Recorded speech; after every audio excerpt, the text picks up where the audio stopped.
오늘 본문 첫 절에서 사도 바울은 쓰기를 우리가 하나님과 함께 일하는 자로서 너희를 권하노니 하나님의 은혜를 헛되이 받지 말라 합니다.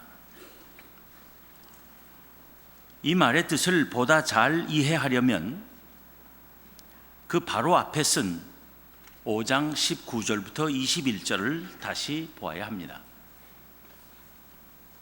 다시 보면 하나님께서 그리스도 안에 계시사 세상을 자기와 화목하게 하시며 그들의 죄를 그들에게 돌리지 아니하시고 화목하게 하는 말씀을 우리에게 부탁하셨느니라. 그러므로 우리가 그리스도를 대신하여 사신이 되어 하나님이 우리를 통하여 너희를 권면하시는 것 같이 그리스도를 대신하여 간청하노니 너희는 하나님과 화목하라. 하나님이 죄를 알지도 못하신 이를 우리를 대신하여 죄로 삼으신 것은 우리로 하여금 그 안에서 하나님의 의가 되게 하려 하심이라 합니다. 이 구절과 함께 볼 때 본문 1절 상반절에서 우리가 하나님과 함께 일하는 자로서 너희를 권하노니 한 말은 그러므로 하나님께서 사도 바울에게 고린도 교회 교인들을 권면하라고 부탁하신 화목하게 하는 말씀을 사도 바울이 그리스도의 사신으로서 그리스도를 대신하여 간청하는 것을 뜻합니다.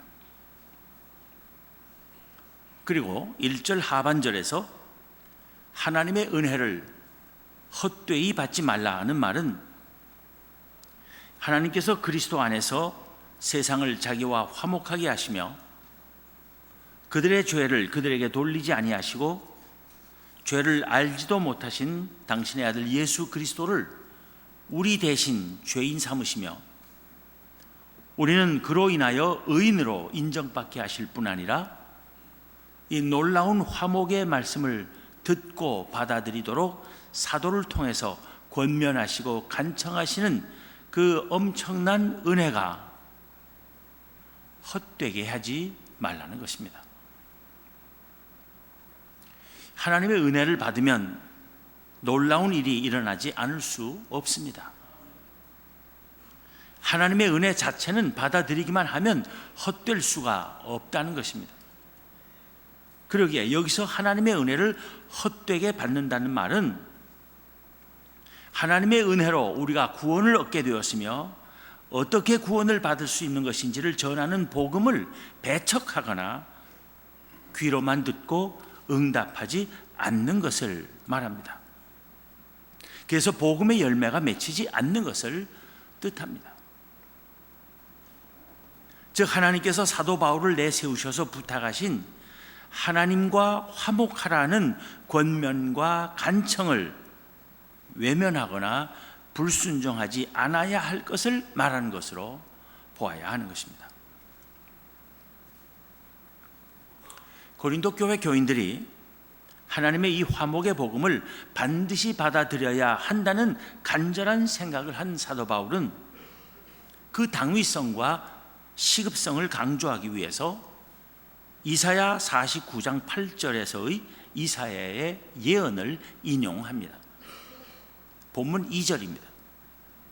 이르시되 내가 은혜 베풀 때에 너에게 듣고 구원의 날에 너를 도왔다 하셨으니 보라 지금은 은혜 받을 만한 때요 보라 지금은 구원의 날이로다.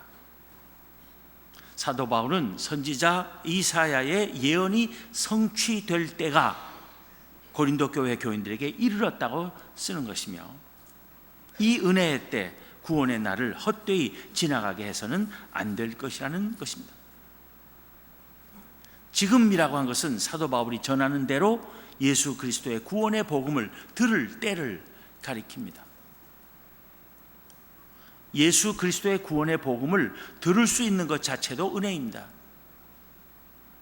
구원은 믿음으로 얻는 것이지만 그 믿음은 들음에서 나기 때문입니다.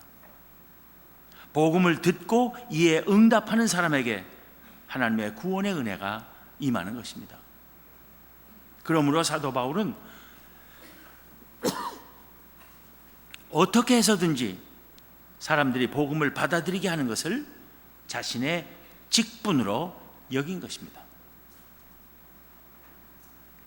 하나님께서 은혜로 예수 그리스도 안에서 주신 구원의 복음을 어떻게 해서든지 사람들에게 전하고 받아들이게 하는 것이 자신의 직분이며, 그 직분은 하나님께서 주신 직분이고 하나님께서 친히 부탁하신 일이며 그리스도를 대신하여 하는 일이라는 확신은 사도 바울로 하여금 그 직분을 수행하기 위한 비범한 자세를 취하게 하였다고 봅니다.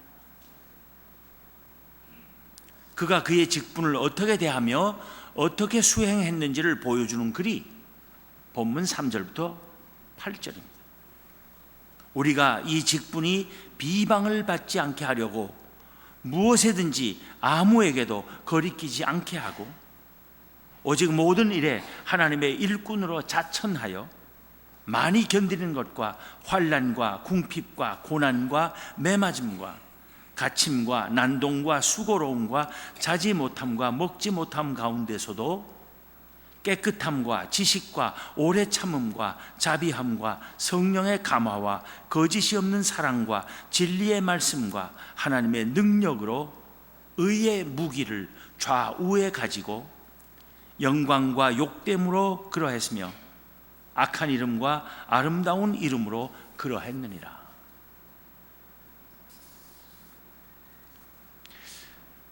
첫째로 사도 바울은 하나님으로부터 받은 그의 직분이 사람들로부터 비방을 받지 않아야 하겠다는 생각을 했습니다.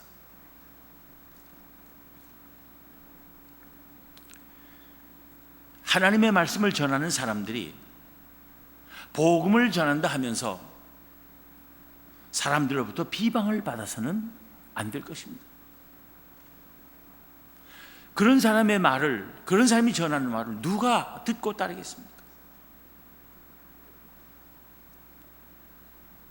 그리고 비방을 받지 않기 위해서 무슨 일에나 또 누구에게도 거리낌이 되지 않으려 했습니다.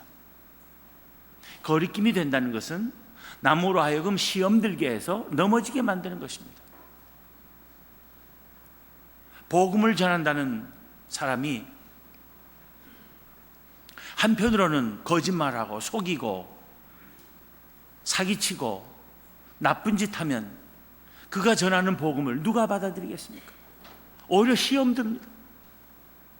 복음은 좋은 것 같지만 저 사람 보기 싫어서 나 그거 안 받아들이겠다. 그게 거리낌이 되는 것입니다. 그래서 누구에게도 무슨 일에나 거리낌이 되지 않으려 했어요. 그래서 복음이 비방을 받지 않게 하고, 그래서 그의 직분을 잘 감당하고자 했던 것입니다. 또 모든 일에 하나님의 일꾼으로 자천했습니다. 마지못해 시켜서 하는 것이 아니라 스스로 원해서 했다는 것입니다. 그렇기 때문에 숱한 어려움을 끝까지 견딜 수 있었던 것입니다. 스스로 원하여 기뻐서 하지 않으면 복음을 전하다가 오는 여러 가지 곤란, 환난, 역경에 넘어지기 쉽습니다. 그만두기 쉽습니다. 사도 바울이 자원하여 하나님의 일꾼으로 일하며 겪은 어려움들이 어떤 것이었는지를 본문 4절 하반절과 5절이 보여주는데, 곧 많이 견디는 것과 환난과 궁핍과 고난과 매맞음과 갇힘과 난동과 수고로움과 자지 못함과 먹지 못함이었습니다. 이런 고난은 아무나 다 감당할 수 있는 것이 아닙니다. 하나님의 구원의 은혜를 깨닫고 감격하며 변화된 사람만이 할 수 있는 일이며, 스스로를 하나님으로부터 직분을 받은 자로 여기는 사람이 할 수 있는 일입니다. 둘째로 사도 바울은 하나님으로부터 받은 그의 직분이 사람들로부터 비방을 받지 않고 무슨 일에나 있어서 그 누구에게도 거리낌이 되지 않게 하기 위해서는 온갖 고난을 견딜 뿐 아니라 그 직분을 수행하기 위한 바른 도구와 힘이 필요하다고 여겼습니다. 그것이 무엇인지를 본문 6절부터 8절 상반절이 보여주고 있습니다. 깨끗함과 지식과 오래 참음과 자비함과 성령의 감화와 거짓이 없는 사랑과 진리의 말씀과 하나님의 능력으로 의의 무기를 좌우에 가지고 영광과 욕됨으로 그러했으며 악한 이름과 아름다운 이름으로 그러했느니라. 이러한 도구 또는 힘은 사도 바울로 하여금 하나님의 직분을 바르게 수행하게 하시려고 하나님께서 성령을 통해 주신 무기들이었습니다. 이 무기들은 오늘날 주의 일을 하는 모든 이들이 지녀야 하고 또 오직 그것들만 사용해야 하는 것들입니다. 주의 일을 위해서, 교회를 위해서 라는 명분 내세우며 깨끗하지 않은 방법과 무지함과 성급함과 무정함과 거짓됨이 사용돼서는 안 되는 것입니다. 하나님을 위한 것이니 불의하고 부정한 방법이 다 용서받을 것으로 착각해서는 안 되는 것입니다. 하나님의 일이기 때문에 더더욱, 교회의 일이기 때문에 더더욱 항상 깨끗한 방법으로 정직하게 일해야 하는 것입니다.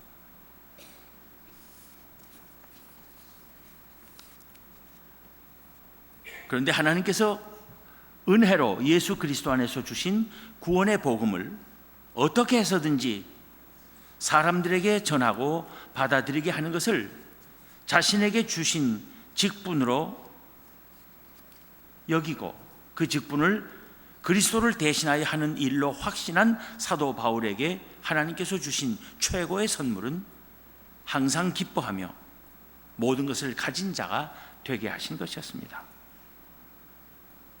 8절 하반절부터 봅니다. 우리는 속이는 자 같으나 참되고 무명한 자 같으나 유명한 자요 죽은 자 같으나 보라 우리가 살아있고 징계를 받는 자 같으나 죽임을 당하지 아니하고 근심하는 자 같으나 항상 기뻐하고 가난한 자 같으나 많은 사람을 부요하게 하고 아무것도 없는 자 같으나 모든 것을 가진 자로다. 사도 바울은 거짓말쟁이라는 비방을 받았지만 개의치 않았습니다.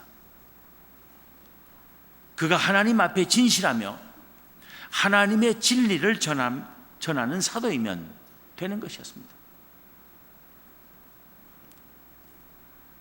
우리도 나가서 전도하려다 보면 세상 사람들로부터 거짓말쟁이다, 사기꾼이다 하는 얘기 들을 수 있습니다. 단 거 다 제쳐놓고 부활과 영생을 이야기해 보세요. 죽은 사람이 어떻게 살아났냐? 지금까지 죽었다가 살아난 사람 난 단 한 사람도 못 봤다. 인류 역사에 그런 일이 없다 라고 하는 사람들은 부활과 영생을 말하면 거짓말쟁이라 할 수 있어요. 그러나 그것이 하나님의 진리라면 우리는 두려워하지 않고 전해야 하는 것입니다. 사도 바울은 담대히 그것을 전했습니다. 그는 또 무명한 자, 즉 사도의 자격이 없는 아무것도 아닌 자라고 헐뜯는 소리도 들었지만 거기에도 개의치 않았습니다. 그는 오히려 나는 하나님의 교회를 핍박하였으므로 사도라 칭함받기를 감당하지 못할 자니라 했습니다. 그럼에도 불구하고 그는 먼저 하나님의 인정을 받았으며 또한 성도들로부터 12사도를 능가하는 사도요, 전도자요, 신학자요, 교회 개척자요, 교회 지도자로서 존경을 받았고 오늘날까지 후세의 길이 남을 하나님 나라의 일꾼으로 기억되고 있습니다.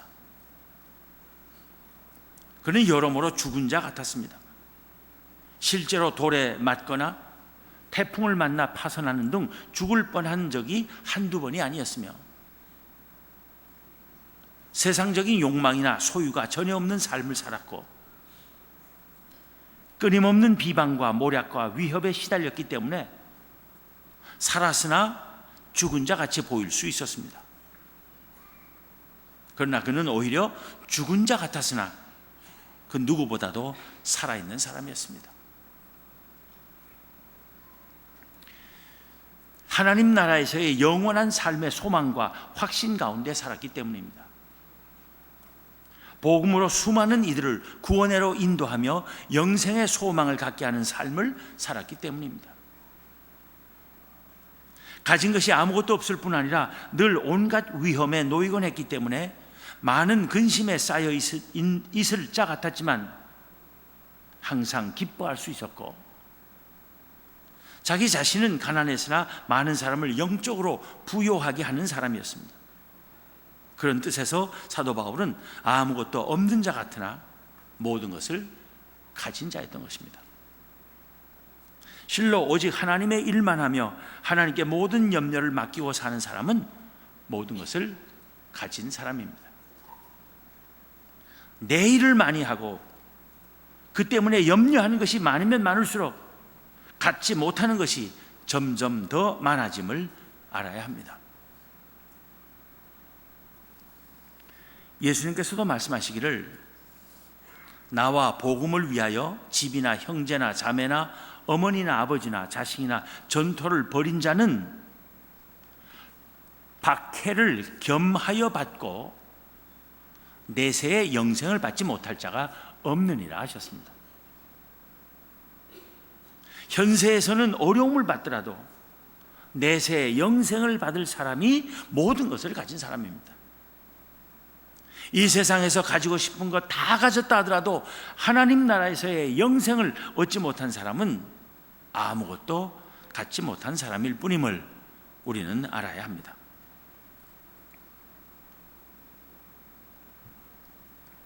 오늘 본문에서의 사도 바울의 말은 오늘 우리 그리스도인들에게 커다란 위로와 용기와 소망을 주는 말입니다.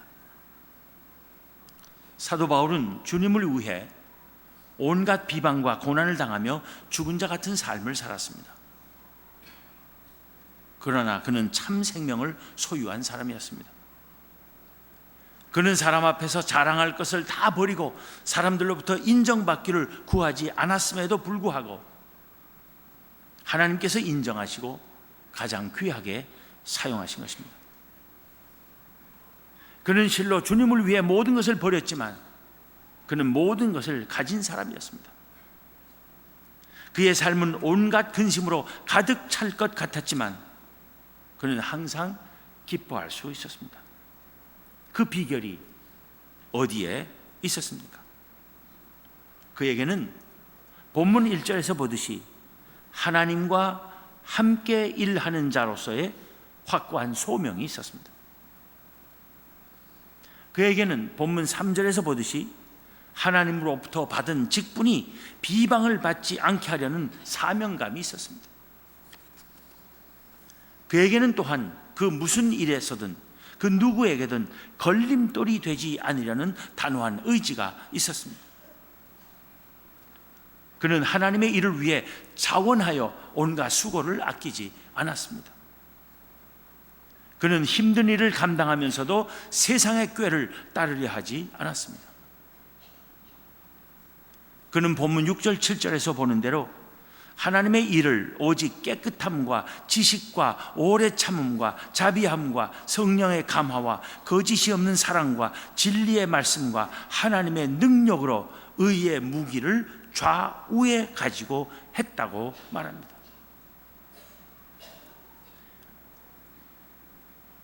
의의 무기를 좌우에 가지고 했습니다. 오른손에도 의의 무기, 왼손에도 의의 무기를 쥐고 하나님의 일을 감당했던 것입니다.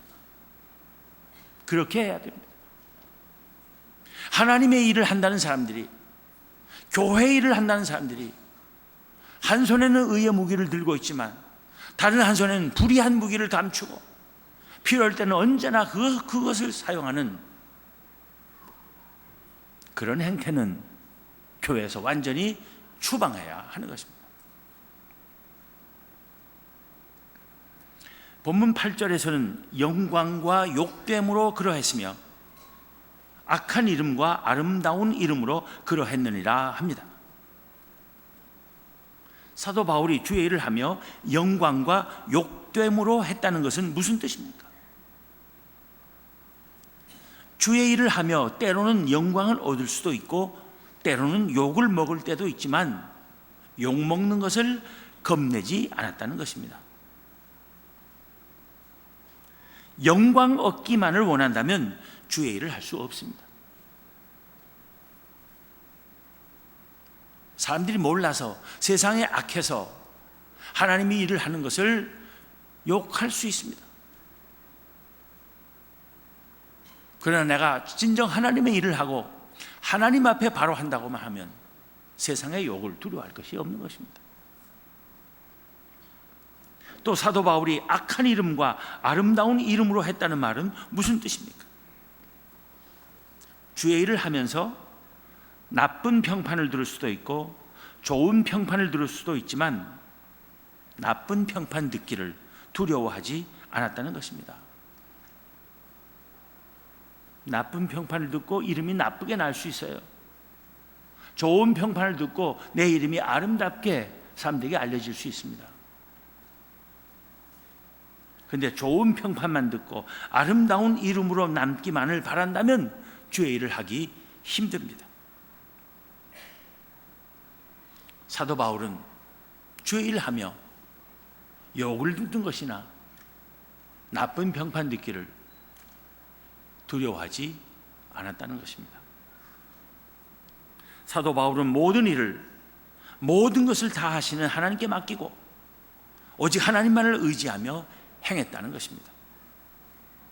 그것이 바로 그로 하여금 항상 기뻐할 수 있고 모든 것을 가진 자 같이 스스로를 여길 수 있게 한 힘이었던 것입니다.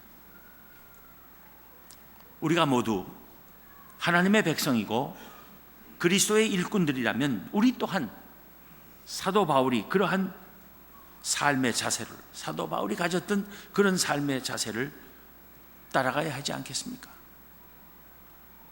그것이 우리에게도 항상 기뻐하며 모든 것을 가진 자로서 살 수 있는 길일 것입니다.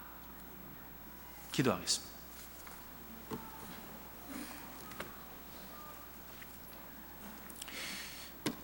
하나님, 세상은 악하고 험하여서 저희들이 바른 길을 가기가 너무나 힘든 것을 고백하지 않을 수 없습니다. 또 세상에서 살다 보면 너무나 힘든 일, 어려운 일, 슬픈 일, 억울한 일, 불행하다고 여겨지게 만드는 일들이 너무나 많지만 하나님께서는 저희들로 하여금 그럼에도 불구하고 항상 기뻐할 수 있는 믿음을 주신 것 감사합니다. 세상에 갖고 싶은 것 많지만 그 모든 것을 가지려고 애쓰지 않고 오로지 하나님의 나라와 그의 의를 붙잡고 사는 믿음의 삶을 저희에게 가르쳐 주심을 감사합니다. 저희가 가진 것이 아무것도 없어도 주 안에서 모든 것을 가진 자들로 살 수 있게 하여 주시옵소서. 하나님의 일을 위해서라면, 주의 몸된 교회를 위해서라면 저희가 가진 것, 아니 하나님께서 저희들에게 주신 모든 것을 기꺼이 바칠 수 있고 그럼에도 불구하고 부족함 없이 모든 것을 필요한 대로 누리며 살 수 있는 하나님의 백성들이 되게 하여 주시옵소서. 주 안에서 항상 기뻐하며 모든 것을 가질 수 있는 이 놀라운 진리를 아직도 알지 못하는 세상 사람들에게 나아가 힘있게 증언하며 전할 수 있는 저희가 되게 하여 주시옵소서.